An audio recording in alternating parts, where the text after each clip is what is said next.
लोकसभा 2024 का चुनाव और सेकेंड फेज की अब तारीखें बेहद करीब आ चुकी हैं। 12 राज्य 88 सीटों पर वोटिंग होनी है इस बार। पिछले फर्स्ट फेज में 102 सीटों पर और इस बार 88 सीटों पर।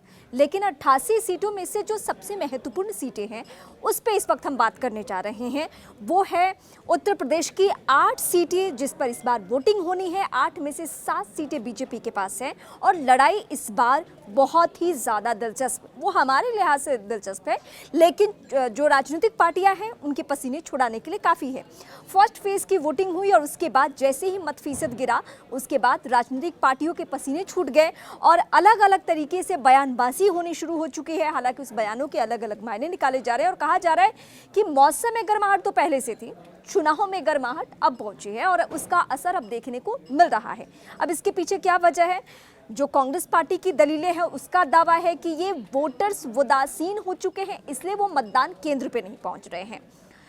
बीजेपी का दावा है कि किसी नए चेहरे पर जाना नहीं है, जो चेहरा है उस पर भरोसा है, इसलिए लोग निश्चिंत हैं मोदी को लेकर कि हर हाल में चुनाव तो मोदी को ही जीतना है। लेकिन मैं उत्तर प्रदेश की वो 8 सीटें इस वक्त आपको बताने जा रही हूं जहां बीजेपी ने जो कोशिश की है उस कोशिश का असर क्या होने जा रहा है ये तो 4 जून को तय होगा। लेकिन उस कोशिशों का ही असर ये था कि जयंत चौधरी जैसे चेहरे को, जिनका दबदबा है, जिनका रसूख रहा है पश्चिमी उत्तर प्रदेश में जहां से ये सीटें आती हैं, उनको भी ज्वाइन करवा लिया गया।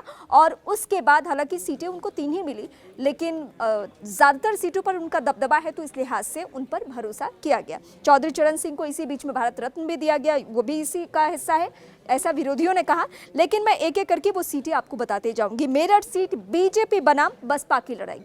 बसपा को हमेशा से कहा गया, बीएसपी को, कि ये बीजेपी की बी टीम है, लेकिन यहाँ पे जो मुकाबला है मेरठ सीट को लेकर, वहाँ पे बसपा का एंगल भी सामने आ चुका है। तो बीजेपी को सिर्फ यहाँ पे किसी और पार्टी से चुनौती नहीं बल्कि बसपा से भी चुनौती मिल रही है। इसी तरीके से मैं अमरोहा की बात करूंगी। अमरोहा में भी ये कहा जा रहा है कि कांग्रेस का खेल यहाँ पे बीजेपी की वजह से नहीं बिगड़ रहा है बल्कि हाथी की वजह से, यानी बीएसपी की वजह से। ये भी सीट का जो समीकरण है वो बहुत दिलचस्प है। अब मैं आगे आपको गाजियाबाद सीट, दिल्ली एनसीआर का इलाका, गाजियाबाद सीट का त्रिकोणीय मुकाबला आपको समझाती हूँ। वीके सिंह का टिकट काटकर अतुल गर्ग पर इस बार बीजेपी ने दाव खेला है, लेकिन इस बार इनकी राहें भी आसान नहीं है। यानी अगर आपको लग रहा है कि सब कुछ आसानी से बीजेपी को 8 में से 7 सीटें मिलने जा रही है तो बिल्कुल ऐसा नहीं हो रहा है। अब मैं आती हूँ high profile seat, Gautam Buddh Nagar seat.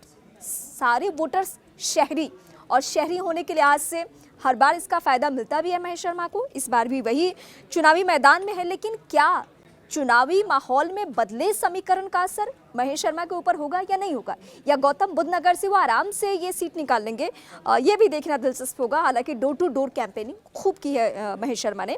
Bulandshahr seat की बात करूंगी, यहाँ पे बसपा बनाम बीजेपी। ये फिर जो बीएसपी ने अपना टिकट वितरण किया तो सब चौंक गए, क्योंकि ज़्यादातर सीटों पे उसने इस बार किसको चुनौती देने की कोशिश की है? सीधे वोटों में संदमानी करने की कोशिश की है बीजेपी के।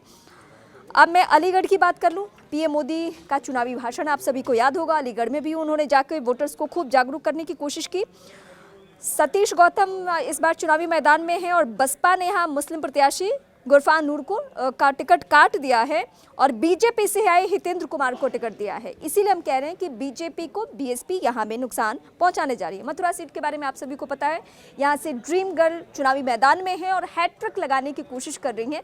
तो क्या वो हैट्रिक लगा पाएंगी, या वहाँ भी जो जाट की नाराज़गी, राजपूत समाज की नाराज़गी, ये सारे समीकरण काम कर जाएंगे? हालांकि कांग्रेस पार्टी ने वहाँ पे उस तरीके से कोई मजबूत कैंडिडेट दिया नहीं। चर्चा जिस चेहरे की हो रही थी वो बीजेपी में ही आ गए।